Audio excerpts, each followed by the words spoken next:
kata terkait kondisi saat ini, yaitu toleransi dalam keberagaman dan keberagamaan.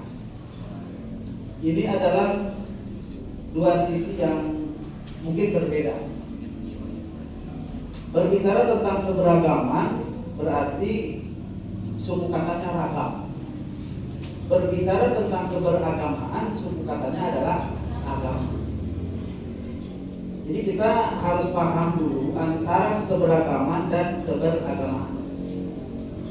Berbicara tentang keberagaman berarti berbicara tentang ragam suku, ragam budaya, ragam etnis, ragam warna kulit, ragam partai, ragam organisasi, internal maupun eksternal Islam. Ketika berbicara tentang keberagamaan, berbicara tentang ragamnya agama-agama. Agama di Indonesia yang diakui negara, sekali lagi diakui. Pengakuan ini berarti berbasis regulasi dan berbasis anggaran. Jadi kalau berbicara negara itu, apabila sudah ada regulasi berarti ada imbas anggaran. Islam, Kristen, Katolik, kemudian Hindu, Buddha. Hati-hati Bu, Kristen dan Katolik beda ya. Kalau Kristen itu tidak berkiblat ke Paus dan ke Vatikan. Tapi kalau Katolik itu kiblatnya ke Paus dan ke Vatikan. Ketika kita menghadiri Natal bersama di TV live dari Vatikan, itu bukan Kristen tapi itu Katolik. Sebab tradisinya berbeda, sejarah gerejanya pun berbeda. Jadi kalau ada orang Kristen Katolik ya menolak. Kalau ada orang Kristen dibilang Katolik juga tidak mau. Jadi Kristen Katolik itu adalah agama yang berbeda. Tapi dalam istilah agama Islam ada istilah Nasrani. Kata orang Kristen dan kata orang Katolik, saya Nasrani. Tetapi Nasraninya yang Protestan dan Katolik. Tapi kalau Muslim tidak berbicara aspek yang lain, saya NU dan kamu Muhammadiyah. NU, Muhammadiyah, Persis dan lain-lain itu bukan rumpun agama yang berbeda, hanya rumpun sebuah organisasi masyarakat Islam. Jelas ya Bu? Di Hindu, Buddha, Konghucu juga seperti itu. Karena terlalu luas berbicara tentang aspek keberagamaan, paling tidak dalam agama itu ada 4 pengalaman. Bahasa dalam teori agama itu namanya religious experience atau pengalaman keagamaan. Saya jalan-jalan berbicara tentang pengalaman keagamaan. Pada besok tahlil tak? Yang tidak suka tahlil macam. Saya tidak tahlil selama 16 tahun karena saya tinggal di lingkungan Muhammadiyah. Pulang ke Ciamis masih diaku menjadi warga NU karena saya alumni Madrasah Al-Quran Ciamis. Ketika orang berbicara tentang pengalaman, anak-anak, contoh anak-anak kecil, anak-anak kecil itu belajar agama, baik Islam, Kristen, Katolik, Hindu, Buddha, itu kan mereka sejak kecil belajar ya. Ketika anak-anak Islam oleh orang tuanya, masuk ya ke sekolah agama. Belajar apa di situ? Rukun Islam ayat 5 sadayana, atau dalam tauhid Ibrahim jazimun bihaitsul laisa ma'ahu tawakkudu. Terus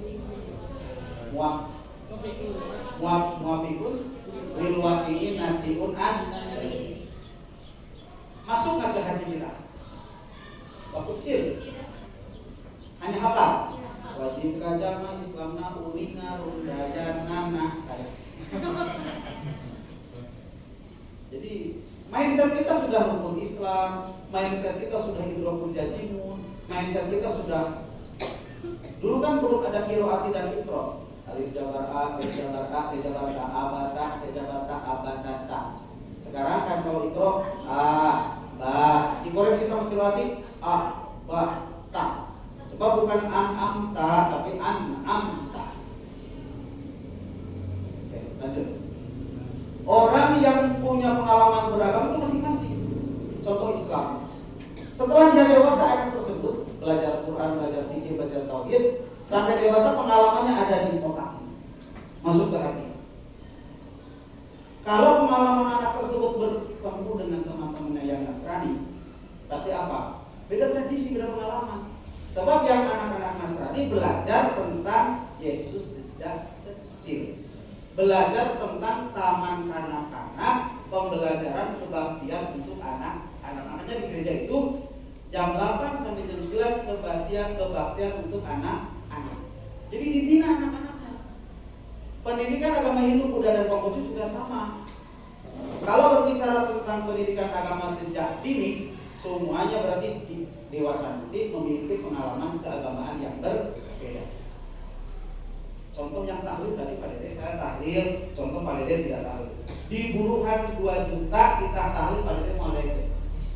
Kalau yang tidak tahlil, bukan berbicara tentang dalil, bukan berbicara tentang syariat, tapi berbicara tentang pengalaman keagamaan. Kan kita itu belajar agama itu dari kita kecil ya. Safina, Takrib, Fathul Qorib, Fathul Mu'min, I'anatul Thalibin. Yang tidak punya pengalaman pembelajaran seperti itu, belajar fikihnya langsung dari buku, berbicara tentang dasar dalil, beda orang yang belajar agama dari berbasis kitab rutin.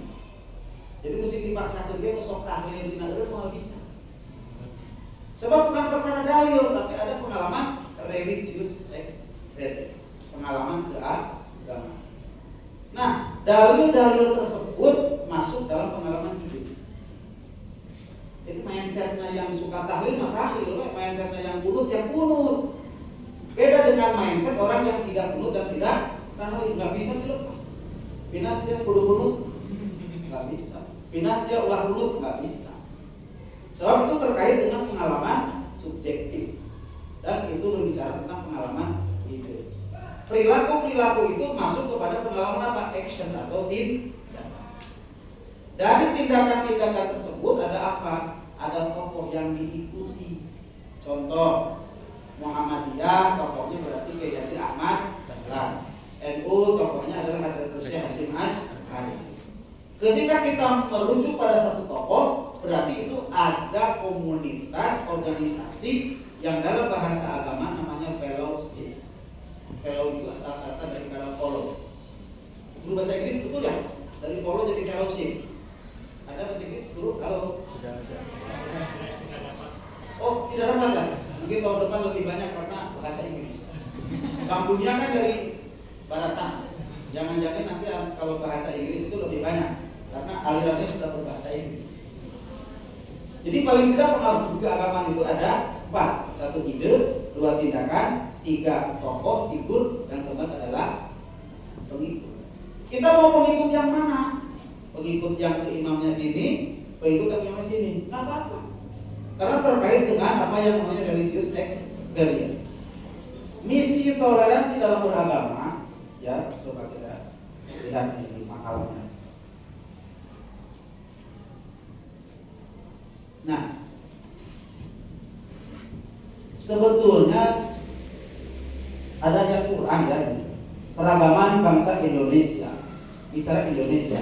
Tapi dalam Quran surat Hud ayat 118 berbicara keragaman bukan Indonesia, tapi berbicara keragaman dunia. Jadi kalau Quran itu hanya untuk orang Arab, Quran itu hanya untuk orang Indonesia, Quran itu hanya untuk orang Amerika, itu nggak bisa, tidak populer. Teori manapun. Di sini terjemahannya dan jika Tuhan menghendaki, walau syaa rabbuka. Yang paham tentang alat itu paham. Walau syaa itu jika Tuhan menghendaki. Coba kita renungkan, jika Tuhan menghendaki itu apakah sedang atau sudah? Logika bahasanya. Sedang. Sedang atau sudah? Sedang. Coba Jika Tuhan pegang kepala Bu, satu pegang kepala. Pegang pipi. Tadi yang pegang pipi, pegang dagu siapa? Ulangi ya, pegang kepala, pegang dagu, pegang pipi. Penting ikuti saya. Ulangi. Pegang perut.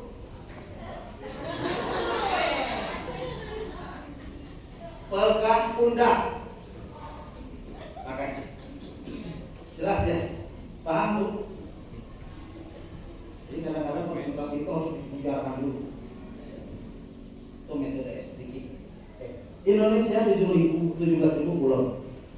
Pernah dikunjungi semua Bu? Yang pernah Ibu kunjungi pulau apa saja? Pulau impian. Saya Jawa, Bali, Lombok, Kalimantan, Sumatera sudah.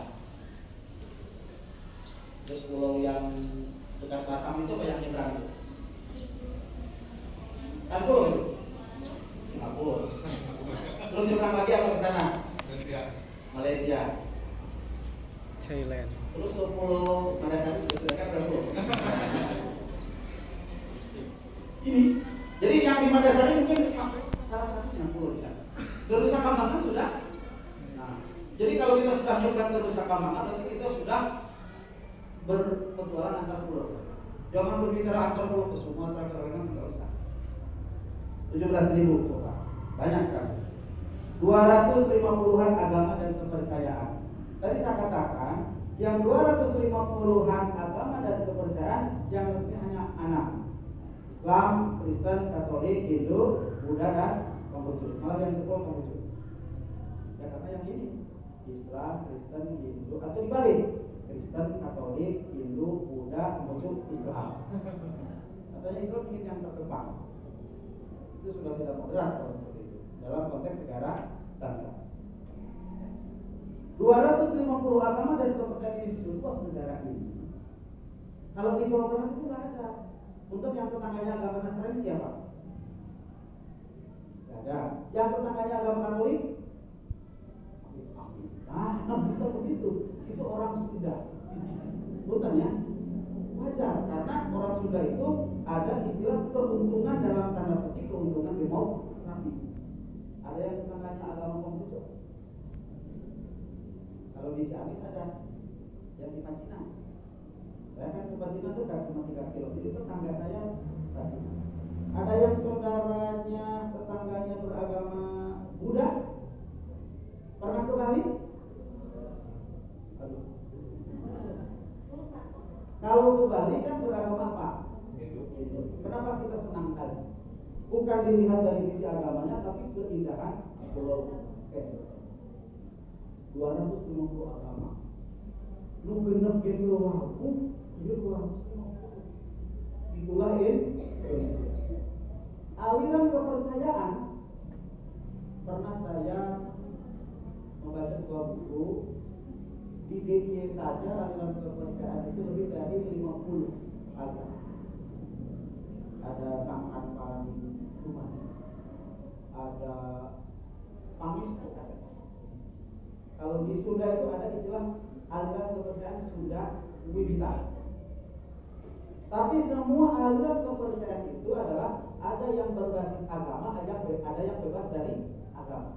Kalau orang Sunda Wiwitan pasti basicnya Islam. Kalau Pangestu pasti basicnya Nasrani. Bisa Katolik, bisa Kristen. Kemudian 546 bahasa. Kita Sunda Makilulan dan Sunda Ciamis beda.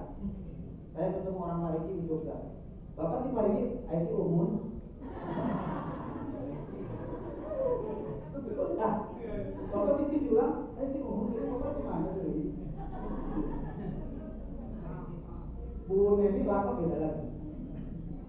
Orang Banjar beda lagi. Orang Sumedang, orang Cianjur beda lagi. Itu dalam satu rukun bahasa Sunda, dialeknya berbeda. Jadi kadang-kadang orang Cianjur dengan orang di rumah ada bahasa Aisi. Dengan mereka. Aisi ini umum. Orang Cianjur nggak pernah bilang Aisi umum. Itu Cianjur. Setuju ya? Ini berbicara keberagaman. Ketika Tuhan menghendaki, tentu Dia jadikan manusia umat yang sama. Jadi kalau Allah menghendaki hari ini, oke? Jadi walau usaha itu bisa hari ini, bisa dulu, bisa yang akan datang. Kalau lau itu kan andai kata, lau anna, lau. Ya, pengandaian. Sampai Cipasung apa? Jadi kalau berbicara tentang lau bisa berbicara masa lalu, hari ini dan masa yang akan datang. Gampang kok Tuhan itu. Biasanya orang yang pikiran alam dunia iklim hiji, iklim panas, iklim dingin, iklim kemarau. Tapi di Arab dan Indonesia iklimnya beda. Ternyata berbeda juga. Jadi di Arab itu ada istilah ngiji itu ada. Coba ngomong ngiji, subjek. Nah, tapi kalau di Indonesia ada musuh ngiji. Kemudian Allah akan jadikan manusia itu adalah umat yang satu. Warna kulit, warna rambut, hidung, dagu, postur tubuh sekarang anu pangkasan di mana seragam itu adalah ulangan pelajar juga ulang di mana bisa itu. Percaya nggak Tuhan bisa seperti itu? Percaya. Karena punya sifat kuasa dan kehendak. Tetapi sifat kehendak dan kuasa itu Tuhan membantah ayatnya sendiri dengan kata-kata suku bau wabah ilali ta'aruf. Jadi berbicara tentang wabah ilali ta'aruf kan bermusori. Musor itu kan isim yang antamul. Kita JR sabar ya. Wabah ilali ta'aruf kan apa wajahnya kan begitu. Masofika kan wajahnya. Nah, Tuhan itu bisa mempersatukan orang, mempersatukan dunia. Tapi tiba-tiba kenapa berbeda? Berarti semuanya pun adalah kehendak Tuhan, Allah Subhanahu wa Ta'ala. Tetapi mereka senantiasa berselisih. Tahu Tuhan kok. Kita berselisih dengan agama yang lain, kita berselisih dengan suku yang lain, orang berselisih dengan beda partai. Iya, Tuhan tahu kok. Jadi perselisihan manusia itu sudah diketahui oleh Tuhan, oleh Allah Subhanahu wa Ta'ala. Tetapi manusia diberi keleluasaan bagaimana mengelola dunia ini dalam keadaan damai. Setuju ya? Apakah kita ingin damai di negara ini? Jangan bicara Anda, tidak. Saya ingin damai. Umat Allah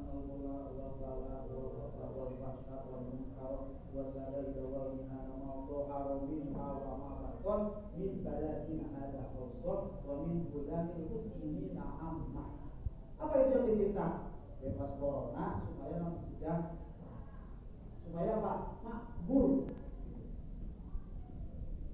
Jadi ini sebetulnya kehendak kita. Tapi kenapa kita mesti ada perbedaan itu menjadi risih? Nah ini kita moderasi begini. Saya loncat aja, karena waktu nggak cukup ya. Nah, ini simbol apa? Simbol keberagaman. Yang belum diyakini agama apa? Islam. Diyakini agama apa? Islam. Yang pakai udeng diyakini agama apa? Hindu. Hindu kali ya, bukan Hindunya Amerika Barat. Yang Hindu India. Yang pakai pura anggota Katolik ya. Yang pakai kayak gitu. Buddha. Iya, Buddha. Yang anak itu pakai Chinese. Konghucu. Yang film-film Cina kan anjing orang gitu. Kristen. Yang sana dari buku Kristen. Ini cerminan bangsa. Kenapa fokusnya anak-anak? Sebab yang dihadapi oleh kita adalah bukan orang tua, bukan teman sendiri, tapi anak. Coba bayangkan suasana batin mereka, Bu. Suasana batin anak Hindu dengan ceria, harmonis. Suasana batin anak Katolik senyum bahagia. Suasana batin anak Buddha. Suasana batin gadis kecil beragama Konghucu, kemudian anak kecil yang bahagia beragama Katolik. Kita ingin anak tersebut bahagia? Ingin. Semua anak-anak, bukan persoalan juga alam fitrah dalam hal ini, tapi persoalan kondisi bangsa beragama seperti ini. Mereka belajar agama nggak? Belajar agama. Mereka belajar Alkitab, Perjanjian Baru, mereka belajar Tripitaka, mereka belajar Weda. Dan anak yang beragama Islam belajar agama Islam, Al-Quran, Qiraati, Al-Fatasa, kemudian Iqra, Murotal, lebih gedenya lagi ikutan MTQ anak-anak. Selawat. Gitu ya. Ikutan Injili. Assalamualaikum. Nah, Injili itu bagian dari metode penumbuh kembangkan Rasa penajaman terhadap pengalaman keagamaan. Mereka punya hati nggak pikiran? Makanya saya katakan berbicara tentang kerukunan beragama itu berbicara tentang hati. Tapi bukan hati liver ya. Kalau hati posisinya di mana, Bu? Di perut. Kalau di sini apa? Kolbu atau jantung. Tapi sakit hati kenapa tuh di sini? Ini sebuah persoalan. Oke. Mengajarkan kepada anak-anak kita minimal kenal tentang keberagaman dalam beragama. Luar biasa itu. Para pemikir, pemangku kepentingan founding father bangsa kita menciptakan suasana batin keragaman bangsa Indonesia. Apakah mereka setuju imannya itu dipersamakan dengan imannya mereka? Tidak setuju. Disagreement. Tapi mereka setuju, masing-masing punya iman, setuju. Ada iman Islam, iman Katolik, iman Kristen, iman Hindu, iman Buddha, iman Konghucu. Jadi kalau dalam kacamata keragaman berarti ada berbagai-bagai tentang iman. Makanya dalam istilah gedenya ada istilah interfaith religion, dialog antar agama. Belum, kalau Pangandaran belum satu. Minimal interfaith dialog itu adalah menjadi sebuah wawasan, menjadi sebuah bahan bagi anak-anak kita. Ini yang ingin kita capai. Bukan sebuah wacana tapi tantangan masa depan. Saya ada tulisan tadi kepala kantor ya memberikan sebuah stresi.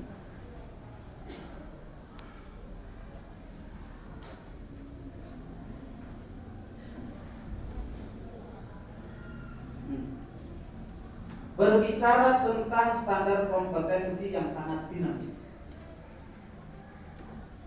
Anak-anak nanti dihadapkan kepada 10 15 tahun, 20 tahun yang akan datang. Ketika kondisi bangsa ini sudah sangat beragam, itu tantangan kita sebagai guru menyampaikan keragaman terhadap anak-anak. Karena secara antropologis manusia itu dinamis, maju, berubah, keinginannya juga berbeda. Melihat kondisi ini, ya, tidak menutup kemungkinan anak-anak Pangandaran bisa beragam dalam lingkungan. Karena semakin banyaknya jumlah penduduk, semakin banyaknya koneksi antar masyarakat dan tradisi yang ada, bisa seperti ini. Saya kemarin bagaimana membayangkan sebuah madrasah sanawiyah, madrasah aliyah memiliki kualifikasi dan kualitas yang sangat baik, bisa menerima siswanya dari umat non-muslim. Sekolah mana? MTSN. Loh, kok nggak pakai dulu? Saya Kristen, Pak. Saya Katolik, Pak. Kok belajarnya di MTS? Kualitas yang baik. Kemana? Sekolah kemana? Ke aliyah. Nggak pakai dulu? Iya, saya karena Katolik. Saya karena Hindu. Tapi ini coba. Sekolah-sekolah di bawah naungan agama yang lain, Tarakanita, kemudian Luhur, Bokri, kemudian Gerito, itu banyak siswanya dari agama Islam. Kenapa orang tua menyekolahkan ke sana?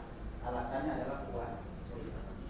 Walaupun secara mayoritas ada anak-anak yang beragama non-muslim di sini. Jadi kalau saya tanya, ikhlas dalam sanawiyah narima barudak di agama non-muslim. Jangan dulu jawab. Ini sebuah wawasan ke depan yang perlu kita. Berarti kalau begitu kita harus menyediakan guru yang beragama sesuai muridnya, sesuai undang-undang Sisdiknas. Ada pertanyaan saya, Pak, nanti kalau ada gurunya yang beragama lain, berarti nanti pertanyaan orang tua, Pak, campur aduk di sanawiyah meningkatkan sejahtera. Kalau berbicara tentang kualitas bukan persoalan campur-aduk, tapi berbicara layanan manajemen pendidikan dari sisi guru, mata pelajaran, dan manajemen madrasah. Jadi cita-cita luhur bangsa sebetulnya sejak awal. Bapak Ibu sekalian, sedikit pengalaman ya tentang moderasi beragama. Saya ini makalah nanti di-share, sebab kalau hanya dibaca tidak memiliki hubungan psikologi dengan kita ya selaku pelaksana pendidikan nanti. Saya itu pertama dinas di Jogja 1999 itu saya menempati sebuah rumah milik orang Islam. Tapi yang saya tempati itu milik yang barat paham ya? Cika. Tapi yang ngurus sehari-hari rumah itu adalah kakaknya yang Nasrani. Saya di situ 1999 sampai 2005. Setiap Natal saya diundang. Mas, dia makan. Terus saya makan ikan. Mas, kok kenapa nggak makan ayam? Enggak Pak, saya makan ikan saja. Saya nggak terus terang bahwa ayam yang tadi sore Bapak sembelih adalah haram. Saya tidak katakan. Dari sisi Islam is oke. Tapi dari sisi kacamata keberagaman paradigma kita itu berbeda. Sebab saya menyaksikan begini, menyembelih ayam geser. Begini sampai ayam tewak deh geser. Dari sisi fikih penyembelihan haram. Jelas Pak. Karena praktek hayatul mustaqirah, masih ingat saya, memori fikihnya. Hayatul mustaqirah itu. Akhirnya ya saya nggak makan. Besoknya Natal berikutnya, Mas Rena itu kesini. Meja itu sembelikan ayam. Saya sembelih, Bismillahirrahmanirrahim. Langsung mati. Yang 5 Bismillah. Jadi 5 kali Bismillah. Yang pegang siapa? Simbah yang non muslim.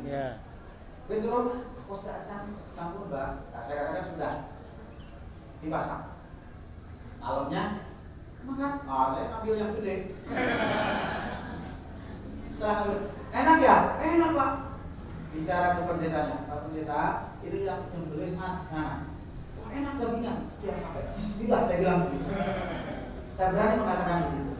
Iya Pak, sebab pakai Bismillah. Iya kalau muslim harus Bismillah. Bagaimana suasana batin? Di lingkungan kecil seperti itu. Segar kan? Tidak berbicara tentang ketegangan. Pak D, gak boleh disembelih sama Mas Nana karena Mas Nana orang Islam. Nanti ayamnya menjadi racun orang Nasrani. Enggak. Saya pun waktu itu menghormati. Enggak, itu ayam haram. Wah. Boleh nggak saya mengatakan bahwa itu ayam haram karena bukan disembelih secara Islam? Boleh. Yang kemarin. Boleh. Tapi boleh nggak dikatakan? Tidak. Nggak boleh. Makanya berbicara tentang toleransi, berbicara tentang suasana pikiran dan hati. Siap nggak seperti itu? Punya tetangga Nasrani? Jangan dijawab. Karena Jawa Barat adalah di satu sisi keuntungan demokratis Islam, tapi di sisi lain kita itu asing terhadap agama Muslim.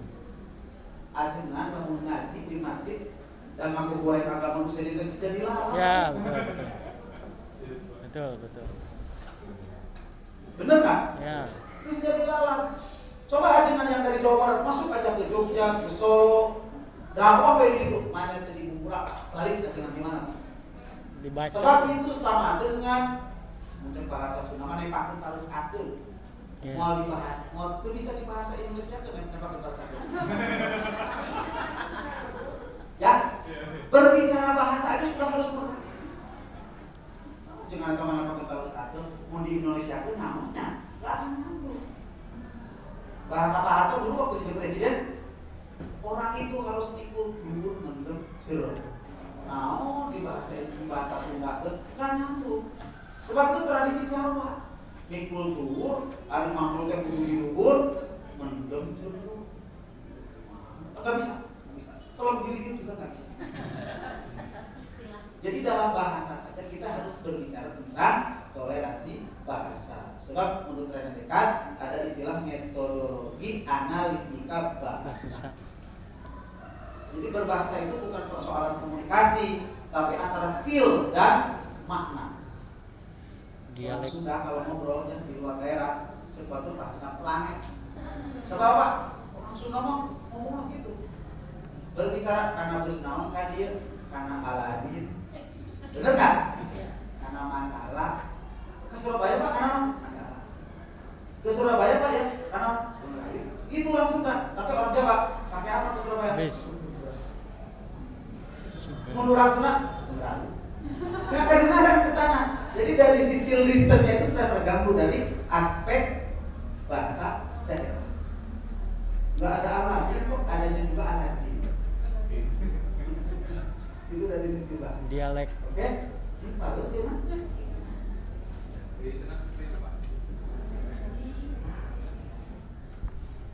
Keagamaan itu yang berat itu Pak. Jadi kalau saya berbicara tentang moderasi beragama, orang Sunda mesti berat. Jadi kalau pengalaman batin saya hidup dalam suasana keberagaman, kalau diterapkan di Jawa Barat itu masih berat sekali. Tapi minimal kita memperkenalkan dan merasakan bahwa NKRI ini adalah sangat beragam. Ada agama-agama yang itu juga.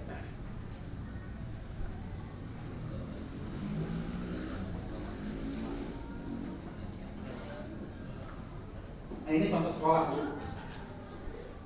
Beberapa tempat ibadah dalam satu lembaga pendidikan. Ada satu SD yang di Semarang.